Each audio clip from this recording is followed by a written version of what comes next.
For TC 360, I'm Caleb Jakana. The Horned Frogs traveled to Norman to bolster their chances to make the college football playoffs. TCU started strong, holding OU to a field goal on its first drive. TCU's offense fired back with a 62-yard bomb from senior quarterback Kenny Hill to senior running back Kyle Hicks.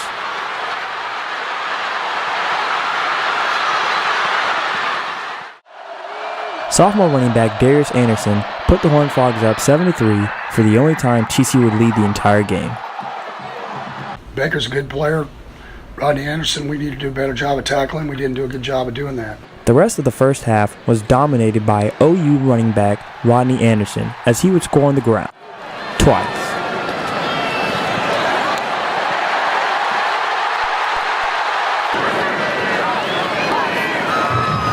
Senior quarterback Baker Mayfield joined in on the scoring by throwing to his favorite option of the night, Rodney Anderson.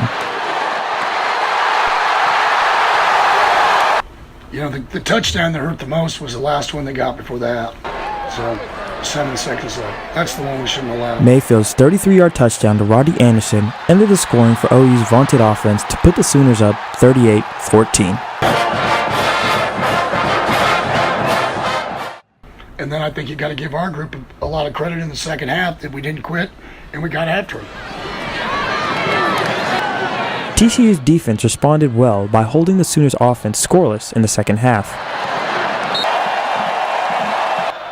TCU's offense scored the only touchdown in the second half on a 3-yard pass from Hill to Hicks to make the score 38-20. TCU has lost in the last 3 meetings against OU and is now second in the Big 12 at 8-2. For TCU Sports Now, I'm Caleb Jakana. As a sea of purple entered the Carter, the Horned Frogs look to stay undefeated on the season. The first quarter ended with TCU kicking a field goal to go up 10-0. In the second quarter, the Horned Frogs passing game began to flourish as senior quarterback Kenny Hill found multiple receivers.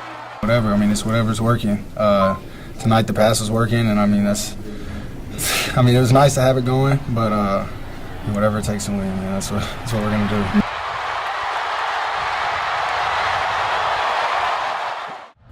As TCU's offense dominated the ball, TCU's defense played with the same mentality. We played a 3-man rush against them, and we had worked on all of it, but I felt like one of our strengths was going to be our front. That front line overpowered Kansas with tackles for loss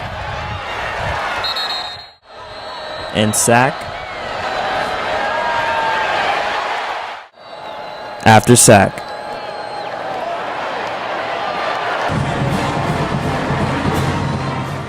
The dominance continued into the second half as Hill threw 2 more touchdowns, one to senior wide receiver Taj Williams for his first catch of the season,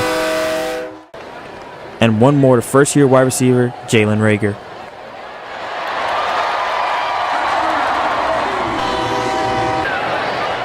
Junior wide receiver Cavante Turpin ended the scoring on a historic night with a 90-yard punt return for a touchdown to put TCU up 43-0.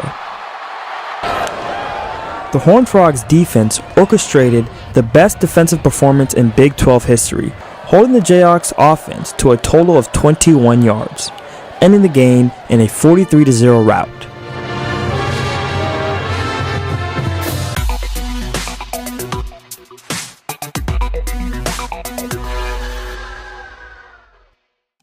If you're eating a meal before a game, what's your go-to meal?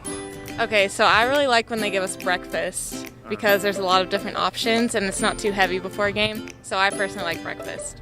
Okay, what are you eating? Bacon, eggs, or? Yeah, get some eggs, some bacon, some orange juice, maybe a little bagel or something. That's cool.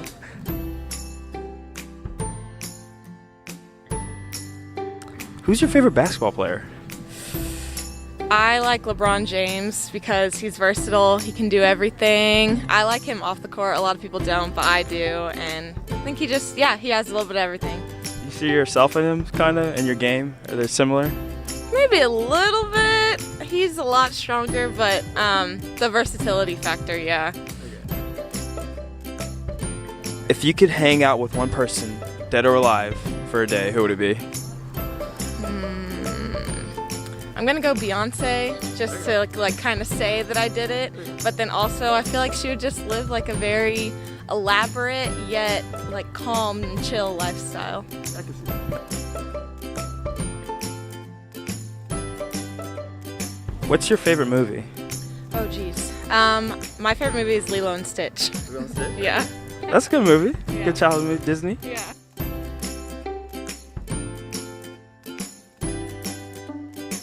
In-N-Out or Whataburger?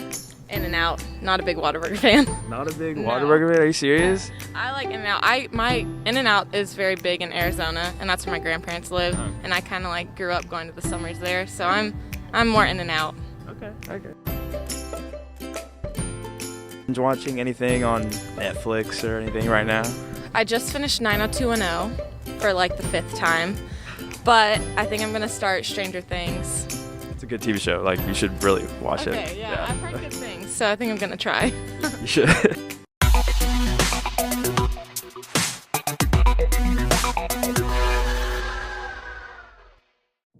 This week on TCU Sports Now. The Horned Frogs demolish Kansas at home. TCU honors a football legend. The men's basketball team draws more attention at the Big 12 Media Day.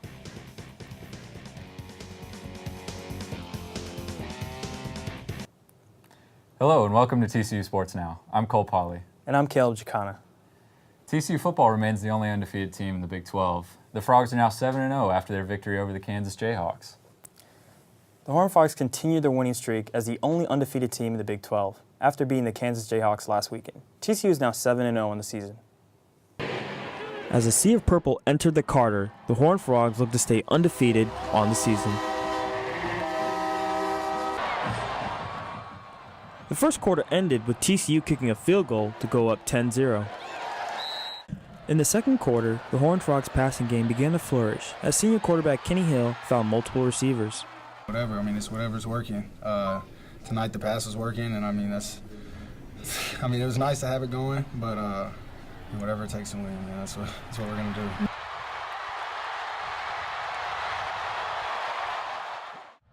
As TCU's offense dominated the ball, TCU's defense played with the same mentality.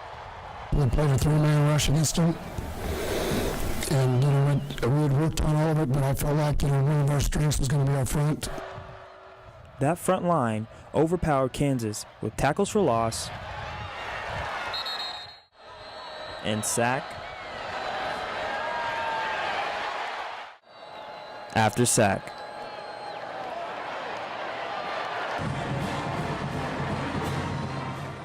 The dominance continued into the second half as Hill threw 2 more touchdowns, one to senior wide receiver Taj Williams for his first catch of the season, and one more to first-year wide receiver Jalen Rager.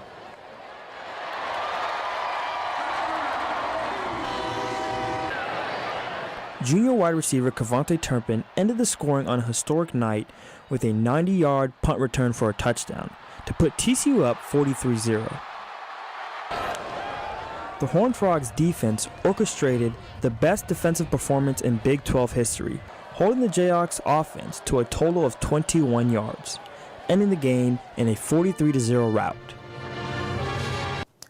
Also at the game, TCU honored former running back LaDainian Tomlinson, who was inducted into the Pro Football Hall of Fame in August.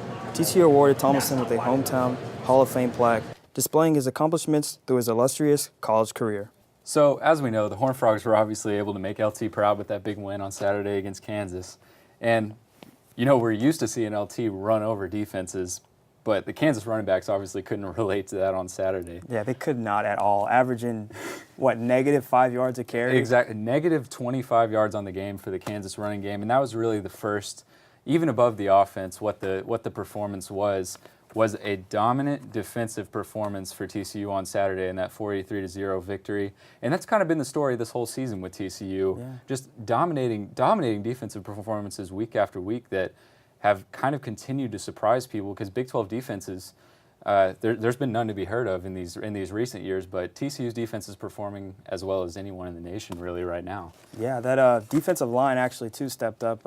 Obviously, they get sacks when you need them, and they get it from not just the big name guys like Banagoo or Trayvon Howard, but the role players that you usually don't hear about, they're making plays too out there, which is surprising. Yeah, absolutely. And then also on the offensive side of the ball, kind of moving over to the offensive side of the ball, the first thing that struck me was that Kenny Hill is spreading the love all over the field. And that's mostly, first of all, that's just to say that Kenny Hill, he had basically a flawless week this week, and really I'm not used to seeing that. You see that usually that 1 or 2 times a game where he makes a big mistake, he makes a big interception. This was a really clean week for Kenny Hill, and I think a big part that played into that was he's not playing favorites with receivers. He's not looking to only target a certain receiver. He's dishing the ball. He's dishing the ball all over the field. We had 12 of our skill position players make at least 1 catch this Saturday, and that's not something that's odd to see this season with TCU.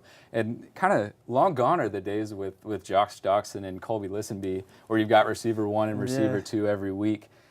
We've got 10, 12 guys that can make catches out of the backfield. You may not see somebody get more than 3 or 4 catches in a week. Yeah, like you said, last year I felt like I want to emphasize that point of him trying to, get the ball to the star wide receiver per se. Last year he tried to give it to Taj Williams and John D'Arce a lot. Was always kind of looking for the deep ball threat, the home run, and now he's giving it to everybody, anybody, and they're all making plays. Yeah, absolutely. I totally agree with you, and I really think that's a big key to Kenny Hill's success is for him to kind of continue to play within himself, play within the offense, and just take what the defense gives him. Not try to force the ball for any certain big play or force the ball to any certain receiver. But in the big picture for the Kansas game, kind of to wrap up the Kansas takeaways, I thought the most important thing was that Gary Patterson had the team ready to come in and take care of business this time. We've been heavily favored over Kansas in years past. Every year, all the years I've been here, I'm a junior this year. The past 2 seasons, we were heavily favored against Kansas, even at home 2 years ago. And it's been an absolute struggle against Kansas for no apparent reason. But this year, the team was obviously ready to come in and take care of business. You know what I mean? Yeah, like I said, last year we beat them 24-23, and that's because their kicker missed 3 field goals. Exactly, so a 1-point victory. We won a nail-biter because, their guy wasn't able to execute properly. So here we came out and completely shut them out. Yeah, exactly. And so coming off of that dominating victory, we're heading to Ames, Iowa this week for a big matchup with Iowa State, and here's what the team has to say about that upcoming matchup. Iowa State, good football team. Tough place to play, no matter what kind of football team Ames is, so you have to get ready to go. Just, you got to be physical with them. You can't fall asleep on them either, so we'll have a game plan and be ready to take care of, their whole offense, just go out there and play. We feel like we have a team full of playmakers, so never know who's going to be this week. Just go out there and play. Kenny can throw, like you say, he'll throw 5 touchdowns, and then I can go out there and run 3. Jay can go out there and run 3. So I just feel like we have a lot of offensive power in this unit, and just really excited about that. Players just make plays when their name are called upon. Yeah, so as you see, they're about to play the Cyclones in Iowa, and this is a ranked matchup as Iowa enters the top 25 with a record of 5-2. And I feel like TCU has to stop their quarterback, Kyle Kemp, who took over for Jacob Parker. They're 3-0 with Kyle Kemp, and he has the hot hand right now. He's got 7 touchdowns to 1 interception. He's thrown for 657 yards in only 3 games. It's not a lot, but he's getting the ball to his receivers. And that defense is going to have to step up because they're going to have to stop Alan Lazard. He's 6'5", 222. That guy is a deep ball threat, a red zone threat, a jump ball threat. And, TCU's corners, they're not tall. They're fast, but they're not tall. Anthony Tejada is their starting one, so he's 5'10". That's a 7-inch advantage. Mm-hmm. So you're going to have to look for them to stop him and keep the pressure on Kyle Kemp because he's got the hot hand right now. Yeah, and I've heard a lot of talk about their big play receiver, Lazard. Exactly what you were saying, how it could be a mismatch with some of our smaller corners. He's 6'5", he's that end zone, that red zone type threat. And I've heard a lot of that same talk about how that could be a mismatch for TCU. So that's something the Horned Frogs have to come in ready for. But to the point of the ranked matchup, I still kind of can't wrap my mind around the fact that TCU and Iowa State is going to be a ranked matchup this year. Iowa State finding their way into the rankings at number 25. And it's well-deserved with this hot streak. against a win against Oklahoma. They dominated Kansas, kind of the same, similarly to the way TCU did, and then last week with a big win over Texas Tech, who was recently ranked. It seems like ever since their QB1 was injured, the backup came in. All of a sudden they're hot, and that ranking is well deserved. I just still kind of can't wrap my mind around it. Yeah, everything's clicking for Iowa State. So for TCU to win this game, I feel like they shouldn't fall in love with Kenny Hill throwing the ball so much as they did against Kansas State. They need to go back to the formula that kept them 6-0, which is running the ball, getting the ball to Sawo, Anderson, and now that Kyle Hicks is back, spreading that ball around, which allows them to get 2nd and 5, 2nd and 3rd. When they get 2nd and 5, 2nd and 3rd, it allows Kenny to still be able to check down the ball and get it to the playmakers. And then once that run starts settling in and it's established, you can go over top to Diarse, Turpin, whoever you want to throw it to. Exactly. It's gonna work like that. Yeah, and I think in a difficult road environment, and Gary Patterson was talking about that at the press conference this week, how Ames is a tough place to play, and the Horned Frogs have to be ready for that. And I agree 100% with what you're saying. Establishing the run game is going to take a lot of pressure off Kenny Hill in a tough road environment. Finding a way to get that ball to Darius Anderson, Sewo Olanolua, getting those guys going early in the game. And then kind of predicating the air game off of that. I think that's going to be a huge key on the road in a difficult environment. So as we move ahead into our predictions for this week, how do you think it's going to go for the Horned Frogs? I'm going to take the Horned Frogs because I believe that Gary's going to reestablish that running game with that four-headed monster running back game back there. And Kenny's going to play a little bit conservative because Iowa State's got a good defense. It's nothing to laugh at or anything like that, of course. I think TCU holds Iowa State, though. I don't think Kemp comes in and throws a party. I give Iowa State 17 points, and I give TCU 27. Right. So I feel a lot the same way as you, and I'll say this: this is a dangerous matchup. It's a classic trap game, and Gary Patterson is going to have to have the team ready. And it could reduce that sneak up effect, the fact that Iowa State has been so hot lately. But I still think this is going to be a tougher ball game than some people are expecting. I'm going to take the Horned Frogs in a tough one, 31-21. I think it's going to be a tough matchup. So, all right, after the break, we'll check in with TCU basketball as they return from Big 12 Media Days in Kansas City. So don't touch that dial.